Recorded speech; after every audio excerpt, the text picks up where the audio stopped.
This podcast is part of the SJ Network. Go to s-j-network.com for more great podcasts and for contact information on publicist Steve Joyner. Ellie, today's guest, Sarah Alcorn of the Ivy League Murders podcast, is an actual private investigator. I know. I might need to hire her for a case. It has to do with a book I'm reading, A Missing Person. That must be an interesting book. What is it called? It's about a boy in a ski cap and glasses who went missing. It's called Where's Waldo? I hope that she charges you the nitwit rate. I was hoping the half-wit rate is cheaper. Fingers crossed. And let's find Waldo and teach him to dress better. Attention, rebels of the Sherpalution. Today's podcast is being brought to you by Audible. You can get a free audiobook download and a 30-day free trial at www.audibletrial.com/Sherpa. There are over 180,000 titles to choose from for your iPhone, Android, Kindle, or MP3 player. And now Mr. Bruce will lead you into the Sherpa Chalet. As a reminder, although our Yeti is friendly, it is advised that you stay away from him if you are a Kardashian. Welcome to Too Many Podcasts, the podcast about podcasts. Now, podcasting from the Sherpa Chalet on Mount Podcastia, here's your host, Jim, the podcast Sherpa. Hey there, Rebels, and welcome to Too Many Podcasts. It's me, Jim, the podcast Sherpa. We are back for 2 more shows. It's Christmas week. Oh, yeah, sorry, wait a minute. Copyright issues. Sorry. Hello. I know this show is for people who are new to podcasts or they want to check out different types of podcasts as well beyond what they're listening. So I know if you are new to podcasts, you will find out really quickly that true crime podcasts are a huge thing in Podcastia. And we previously had on the hosts of Morning Cup of Murder a while back. And it's a fun episode to check out. It's one of my top 5 episodes, as a matter of fact. And today I got to talk to someone else who hosts another podcast. This podcast is called Ivy League Murders. And the hosts are Laura Rodriguez McDonald and Sarah Alcorn. And unfortunately, Laura couldn't make the interview, but Sarah was my guest in the Sherpa Chalet, and she was a lot of fun to talk to. She is from Cambridge, Massachusetts, the home of Harvard University. And she, in addition to being a podcast co-host, is also a private investigator. So we got to talk a lot about their podcast, as well as the actual life of a private investigator. Really fascinating stuff. Sarah was a wonderful guest. Really grateful to have her on, and also much appreciative of Laura, who actually set up the interview. Like I said, unfortunately, she could not attend, but it probably would have been even more fun. I can picture these two hosting like a true crime TV show as an extension of the podcast. They were really great. So why don't I stop ranting and we will have a listen to my conversation with Sarah Alcorn of Ivy League Murders. Hello there, Rebels. We are in the murder mystery room, and I'm glad I'm with the person that I'm with right now because now I feel safe. Her name is Sarah Alcorn. She is the co-host of the podcast Ivy League Murders. And yes, it's about murderers who went to Ivy League schools. And Sarah is also a private investigator. We're going to talk a little bit about that and the love of mystery. And we'll gossip about her co-host too, Laura, who unfortunately could not be here today, but we like gossip, right? How you doing, Sarah? Doing great, Jim. How are you doing? I'm doing very well. Welcome to the show. This is very exciting to have you. I like the premise of your show. It's so different. Now, you went to Harvard, right? I did, yeah.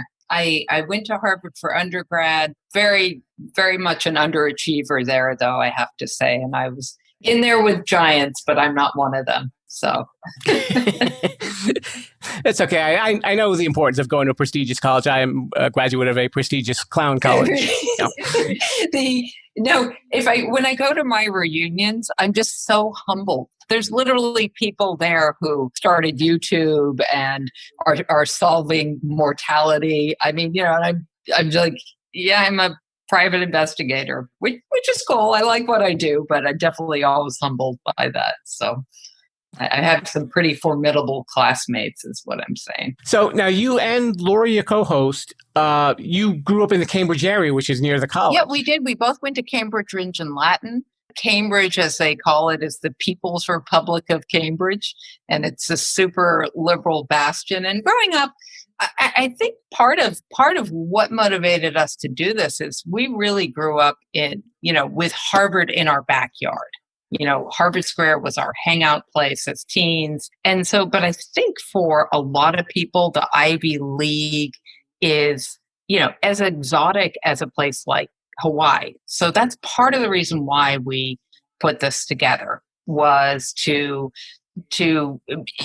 our whole premise is basically like somebody can be really intellectually intelligent, but emotionally not so much. And so we see that time and time again. And not everybody went to Ivy League. Some of the victims are actually from the Ivy League as well. So we're really trying to explore crimes in academia, crimes. We always think of privilege as being this bubble where things like that can't happen. So that's what we're looking into. And we're trying to just take true crime to a little next level and put a little bit of philosophy or history or literature in there too, because it is Ivy League, and that's our niche actually with the Ivy League murders. I guess it's the same kind of mystique as like white people are so fascinated with celebrities. They want to know what happens when they're not in front of the camera. All these scandals, people are drawn to it. And with an Ivy League schools, and you might see these captains of industry or tech giants or whatever they may turn out to be. What's going on when they're out of the hollow That's holes? Right. But they're not immune from human frailties, which are mental illness and drugs and alcohol and obsession and love and sex and money and greed and all the things that motivate people to make the ultimately bad decision of murdering somebody else. Did you think that some of the people who had that kind of education, we'll say the killers, obviously, that they thought that there was some sort of an entitlement? Oh, we find that quite a lot. And in fact, some of the subjects that we look at, for example, I'm thinking of Dr. Greinader, which is one of our episodes. He was an absolutely brilliant doctor, and he perpetrated a ridiculous crime. I mean, it was the sloppiest crime. So it does go to my theory that some people can be very intelligent in certain categories and then just suck at committing crime, And I do think there's a lot of like entitlement or hubris or whatever you want to call it, where they think like, I'm so much smarter than everybody and these blue collar cops will never be able to solve this crime. And it's like, dude, you did a terrible job on the crime. Sorry, very sloppy. That's one thing we like to look at. There's a famous writer, Dominic Dunn. He really was fascinated with crime and privilege. And he has a great quote, and I'm paraphrasing because I can't remember the exact quote, but that people are more interested in seeing kings fall than peasants, basically. And that's kind of, or serfs or whatever the phrase is that he says. I just think it applies to this as well, because I think the presumption is when you go to an Ivy League, everything's perfect after that, right? You make six figures, everything's taken care of. And that's, sometimes not the case. You and Laura, you were both like longtime friends. And then I guess after a while, she went away to college, and then you'd reunite over a kitten. What I read? Yeah, we did meet over a kitten. So here's the story. I wish he were there. My cat Brutus, who I'm absolutely madly in love with and obsessed with. Laura and I went to high school together, but we went to an enormous high school. There were like 3,000 people in my class, and she was the class below me. She's younger than me, but don't remind her of that, because really pulls a lot of weight with that. We didn't really hang out in high school. I kind of hung out with the track girls because they ran track, and she was in a really terrible crowd. And I can say really things about Laura, right? Because this isn't being recorded, right? Oh, sorry. No, just kidding. No, I'm joking around. We just didn't really hang out in college. So I in high school, rather, sorry. I found out that she had a cat who had kittens. And I went and I wanted to adopt a cat. And so we went to go, and I brought my daughter, and we met the kittens. And I consider myself, Jim, the most like crime obsessed person I know. And Laura blew me out of the water. Her crime knowledge and her like crime, I call it crime head. I'm a total crime head. I met my match and some. I remember we had this kind of like fancy get to know you ladies lunch, and then we're like, do you want to go to that crime scene where, it was like, yeah, I do. We're both, so we really connected on that. And Laura came up with the idea of Ivy League murders. So we kind of stayed. We both had stuff going on in our lives. And I always listen to true crime podcasts, and we'll talk about that later because I have some of my favorite ones. But so we finally, just as the pandemic was hitting, we connected and started this. So, we're kind of in the same bubble anyway, so it made sense safety-wise and everything like that. It's just been a wonderful thing to do, because I think without it, I probably would have watched and rewatched every single thing on Netflix. So I'm happy to say I didn't do that during the pandemic. I was too busy to work beyond this. So she saved you from over binging. She totally did. She totally did. Yeah. Now, her family has an NYPD background? So she married, her husband is Owen McDonald, and Owen McDonald, there's Stephen McDonald was he's passed away. He was kind of a hero cop in New York. He got shot at the age of 29 and paralyzed. And he forgave his, and the guy who shot him as a full paraplegic. But the beautiful thing about Stephen was that he wrote books about forgiveness. He went and spoke to the young man who had shot him, who was just some 16-year-old kid, and he really spent his life talking to people about forgiveness. And at his funeral, there was. The Rangers went, David Letterman went. He was very much so. Stephen, she married into a fourth generation NYPD family, basically, and they're all really good cops. Actually, Laura and I are now looking at her husband's grandfather, who solved a serial child rapist and murder case in New York. So that's going to be. Even though it's a stretch from Ivy Leagues, that's something that we're going to cover, basically. So that's Laura's background. Now, you are no slouch when it comes to investigating either, as you are a private investigator. Yes, I am. How long have you... Jim, if I tell you, it's going to make me seem really old, but I'll say it. Okay. I've been a private investigator for 21 years, and I must be crazy, or I must really love it, because most people burn out after like 5 years. They're like, I can't take it anymore. I really found my vocation in private investigation. And I just knew that I wanted to make in my very cells, in my very DNA, is a fascination with crime and an absolute desire to solve puzzles and solve crimes. It has just been this incredible journey. I've worked on thousands of cases. I don't knock on doors anymore, but I've gone and I've spoken to so many people, so many different walks of life. It's like, it is the best education about other people and about seeing people. Oftentimes, I got to tell you, I work in criminal defense, and you're meeting somebody at the very worst point in their life. They've hit somebody with a car, or they've gotten into a fight and the other person died during the fight, or that's what I do. Did you ever have to do any like murders or anything like that? Have you ever? I've worked on many, many, many murders. Yes.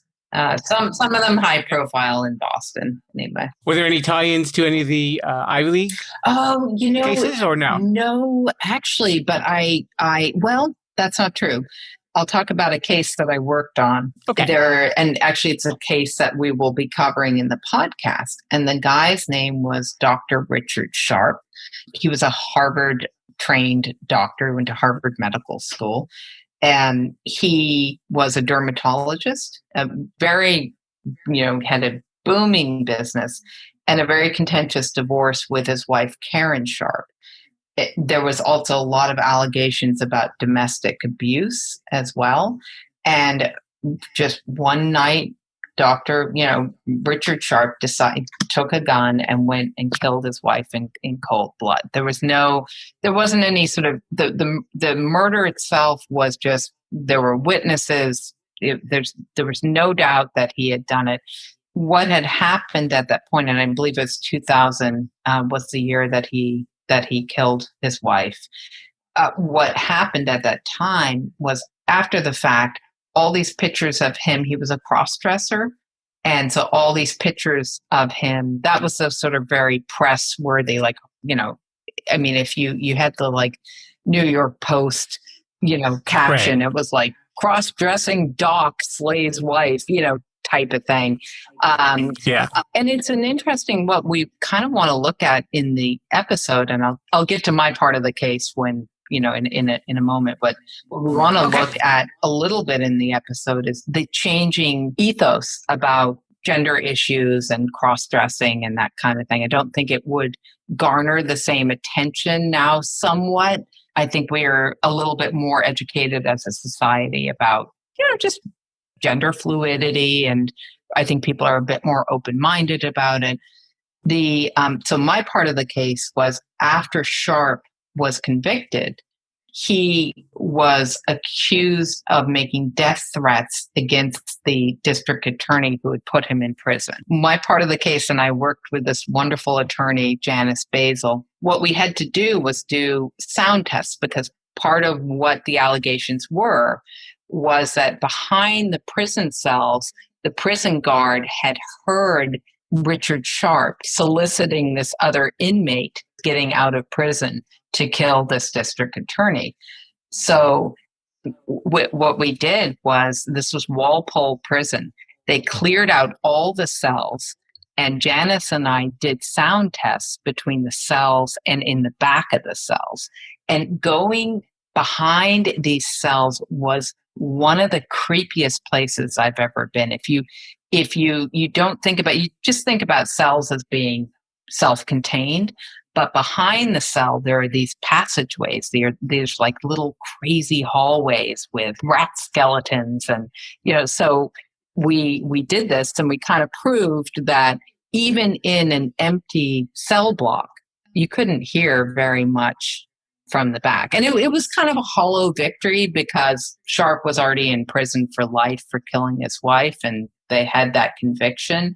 But we actually won the case, and they couldn't prove. And the guy who he had allegedly solicited to kill the district attorney was kind of sketchy. And, it was one of those, he was getting all kinds of bennies for, going to the authorities with this and everything like that. So that was a part of the case that I worked on. So I'm very good friends with the private investigator who worked on that case as well, who basically, and I asked him about it. I said, well, from a defense point of view, there's nothing you can do with this case. And he said, look, mostly what I did with this guy is just go and kind of hold his hand, and not literally, but the guy just wanted somebody to talk to, and Sharp was jacked up on all kinds of drugs and alcohol, and, he was out of it when he, but also full of rage. And again, kind of untreated. He came from a very abusive household himself. And I think that just, as they say, man hands on misery to man, and that's what Sharp had done. You are actually the first private investigator I've ever met. I'm curious, the way that private investigators are portrayed on movies and TV, is that a little bit exaggerated, a little glamorized? What would you say, with what you've actually done? I mean, you've actually handled a lot of different types of cases. How would you Yeah, I mean, kind of classify I'm that? probably not your typical PI. Your typical PI is going to be ex-law enforcement. Yeah, I think there more and more there are women who are private investigators, and I think it's an advantage to be a woman, frankly, and I think it's an advantage for two reasons. You know, when you knock on someone's door, which is typically what a private investigator does during non-COVID times, someone's going to answer the door for me. They're not going to answer the door for some big, aggressive looking guy. That's number one. Number two is I think women will talk to me generally because I'm non-threatening and they can kind of identify with me. Men will talk to me for, I think, because they feel like it's rude not to. I mean, obviously, I've had plenty of doors slammed in my face. I can't believe you're here on behalf of this guy, boom, kind of thing. And it's actually it's really great to prep you for any kind of rejection you get. You're like, oh, please. You know what I mean? I've been rejected by the best. Go ahead, do your worst, But also, well, I'm, older now, but I'm not bad looking. And I think, that doesn't hurt in terms of at least getting men to talk to me. So frankly, you got to use whatever you have, and also one fun aspect of my job is I'm really good at surveillance and I'm very good at disguises. That's another really fun thing to do because, and believe me, surveillance is like 99% incredibly excruciatingly boring. I am not the most patient person in the world, and you are waiting and waiting and waiting. And then it's like 1% pure adrenaline of like, I've chased Porsches going 95 miles an hour on the highway. And I have to boast, I have about 100% success rate with surveillances. So I always get my guy. All right, since you mentioned it, what's the best disguise that you probably think you've used in your career? What you have to do is it really depends on where you are. You just want to fit into the canvas of whatever situation you're in. I've been a realtor. I've been a pregnant woman. I've been a homeless person. I have been a jogger. I have been an old woman. I mean, older, I should say. Much older, Sarah. I have been, oh man. And it's so much fun. You just have that, you're playing a role. It's like acting, and I've been a totally, I don't even drink, but I've, been trashed off my ass kind of thing. And that works perfectly because no one takes a drunk person seriously. I've been a soccer mom because no one looks at soccer moms. I've been everything under the sun. So it's a super fun. My challenge is my sister lives in California and she helps me co-write some of the episodes. She edits my scripts and that kind of thing. Margaret Weir. And so my challenge to myself is next time after COVID, when I pick up my sister, I want to do one of my disguises and see if I can fool her. That'll be like the cherry on the on the That's right. If you can fool your sister, then if I can fool my own sister, you can pretty much get away with it. Like I got it. You know what I'm saying? What's interesting about your show is that, and even though I know you're reviewing crimes that may have happened a while back and sometimes cold cases, you and Laura don't always agree on some of the cases, do you? No, we don't. We keep politics out of it, but we're both kind of moderate. I kind of tend to a little more to the left. I think she tends a little bit more to the right.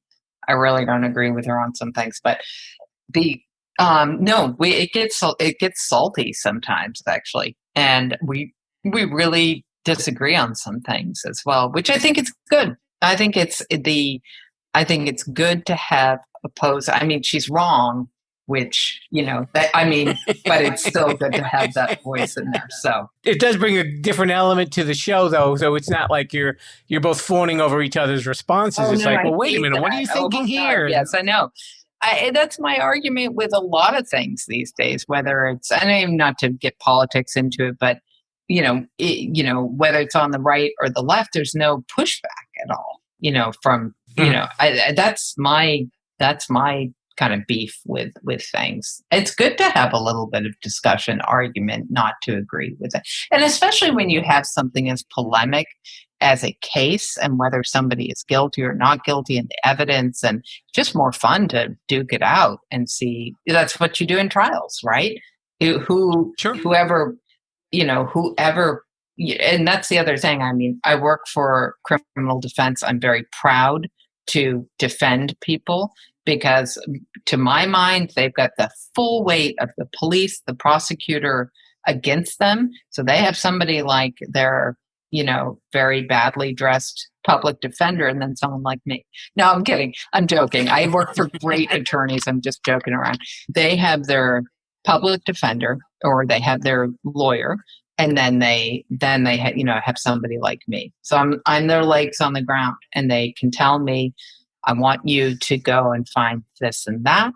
And sometimes really you're kind of, you're finding evidence that's good, bad, or indifferent. And I mean, but it is, there are great police officers out there and there's some really sloppy police officers out there. We just worked on a case where, a little complicated, but there was a witness who was key to my client's guilt. They hadn't even bothered to go and speak to this person. And I thought, how are you getting your case here? I don't understand it. This is someone's life. This is somebody doing 15 years in jail. Go and at least find the witness and talk to them.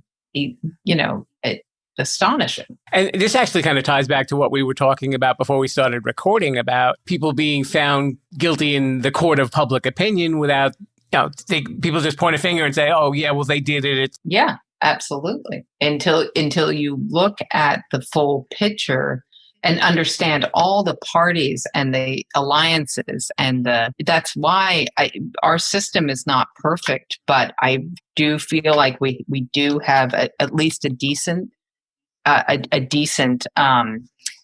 system because you do have those two opposing voices that get to kind of argue it out. And the best lawyers I know, what they do is they can take a complicated case and they make it digestible for a jury to understand it, because people are just people. They tune out after a certain amount of time. And if the really good attorneys aren't in love with their own intellectual prowess and their huge vocabulary, they keep it simple.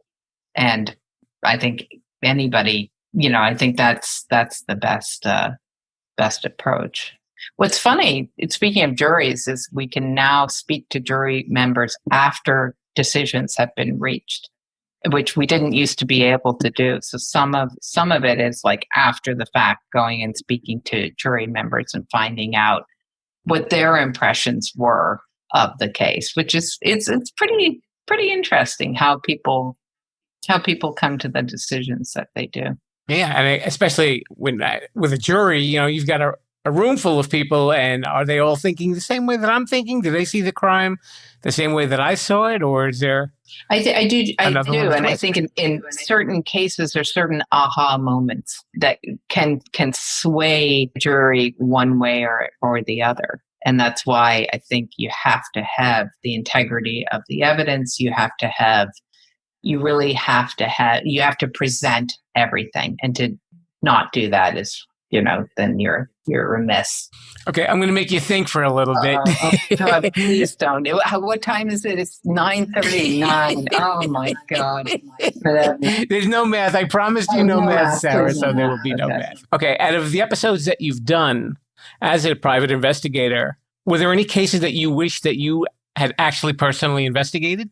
Well, One of our episodes, our episode 4, is the Jane Britton case. And that was a cold case that went cold for 50 years. And that's a case I would love to take and break apart. Namely this: Jane Britton was murdered in her Harvard Square apartment in 1969.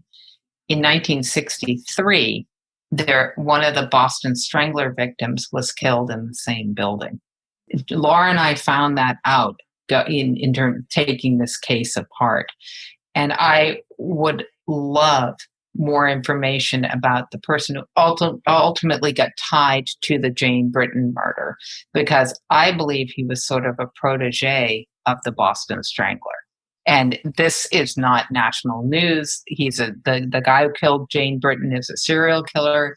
He died in 2001, and that's maybe why there wasn't as much interest in him.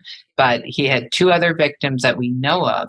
I believe there are more victims of this man, and that is a case I would love to work on, because I think we could possibly solve some cold cases by learning more about this man. And the man's name is Michael Sumter. There's a book about the Jane Britton murder coming out in November by Becky Cooper, who is also Harvard class of 2009. Not to jump around too much, but Jane Britton was killed in January, I believe, in 1969. Then in February, or 1 month after the Britton murder, there was somebody killed with a very similar MO about quarter mile from Jane Britton's house. And actually, coincidentally, right around the corner from the street I grew up in Cambridge. I would love to solve that second unknown murder, which her name was Ada Bean. And yes, so that's, that is a case I would love to dig down deeper on. Michael Sumter spent quite a lot of time in jail. He was furloughed at certain points, and I'd love to know if there's any DNA out there that matches his that has not been identified, or victims that have been identified. But they're old cases. That's the problem with these cold cases, is that 50 years had passed between Britton's murder and the solving of it. So, and that was purely ancestral DNA, the same way they solved the Golden State Killer case out in California. That was familial DNA that linked Michael Sumter to Jane Britton's murder. The 2 women that were killed by him, well, the one at least that was killed after Jane, was there any sort of connection between the 2 of them? Did they know? No, not at all. And that's what's so difficult. A serial killer before DNA, the only thing that links those murders is this man's DNA. And he was just an opportunistic career criminal. He was a rapist and a murderer. And then from what we know about serial killers, it's a compulsion. And so this man, I believe he's responsible for more deaths. And I think if we knew a bit more about him, knew a bit more about his background, but nobody seems to be interested in exploring it. So I'm hoping this book that's coming out in November will shed some more light on it. So I'm looking forward to getting deeper on that case. And you never know if there are families that are looking for closure if they lost somebody. That's the whole thing. I would love to solve a cold case and put some families' wound, help to heal that wound. Because we are on a podcast about podcasts, I'm sure there are plenty of true crime podcasts and other kind of stuff that you like to listen to. So what are some of your favorites, Sarah? Ivy League murders, and then there's actually Ivy League murders. No, I'm kidding. There's so many good ones. I love Criminal with Phoebe Judge. I think she's fantastic. There's so many. So True Crime Garage is amazing. I love Crime Junkies. Let's see. I love Red Handed. I just started listening to a new podcast. Oh, not new to me. Women in Crime, and we actually collaborated with them on an upcoming episode. It just came out today on Amy Bishop, and they are fantastic. They're two criminologists, and they focus on obviously women in crime, and they kind of they're both psychologists as well, and so they kind of do profile. They look at cases against women, kind of try to decide whether they've been fairly treated, and that's a very, very good one. They Walk Among Us. That's a British one. Just love the guy's accent, and he does a great job. And God, I have just lists and lists and lists of ones that I love, and of course I'm blanking on all of them now. So, well, you gave a pretty good sample, so that's okay. Just mention a few. Okay, so we have a portion of the show, and we call it shameless self-promotion. Shameless self-promotion. And this is where you can let everybody know how they can follow your show or what you've got on social media for anybody who's into true crime. Sure. So can I shamelessly promote our podcast now? Is that what you're saying? Absolutely. Please do. So our podcast is Ivy League Murders, and we can be found on any platform. We are on Apple Podcasts, we are on Spotify, we're on Stitcher, and we have now, we're really super growing. People love it. We have 150 5-star reviews, which we're super happy about. And if you want to find us on Facebook and join the group, it's Ivy League Murders. The best thing to do to help us is to subscribe and leave us a good review if you like what you hear. Tell your friends and tell your enemies and your frenemies. And also, we also have a website, which is ivyleaguemurders.com.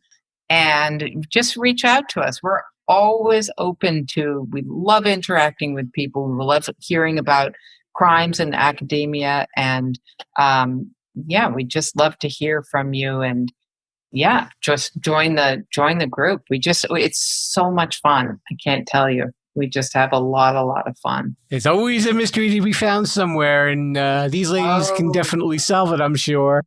So her name is Sarah Alcorn, and she is the co-host of the wonderful Ivy League Murders. Thank you so much, Sarah, for coming on the show. Thank you, Jim. Be a rebel. Follow the show at Sherpalution on Twitter, Instagram, and Facebook.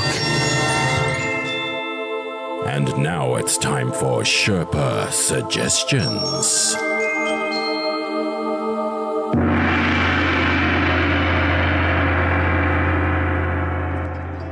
For today's Sherpa Suggestions, there's a ton of true crime podcasts you can check out, but I definitely highly recommend Ivy League Murders as well as Morning Cup of Murder. I like to say it that way. I don't know why. Just don't ask me why. But you know what? I figured for today, since Sarah is a private investigator, I would actually give you a list of some podcasts that actually have to do with private investigators. So here we go. We have the Private Investigator Advice Podcast, the Without Warning Podcast, Verity Private Investigations Podcast, Cloak Investigations Podcast, Down Under Investigations. Yep, it's about Australian private investigators discussing surveillance investigations, serving and debt recovery. Lee and Corey on the Case, PI's Declassified, One Tough Podcast with Bo Dietl, PI Magazine, the podcast, and My Favorite Detective Stories, and also Security Intelligence. Okay, so I guess that disqualifies me because the word intelligence is in there.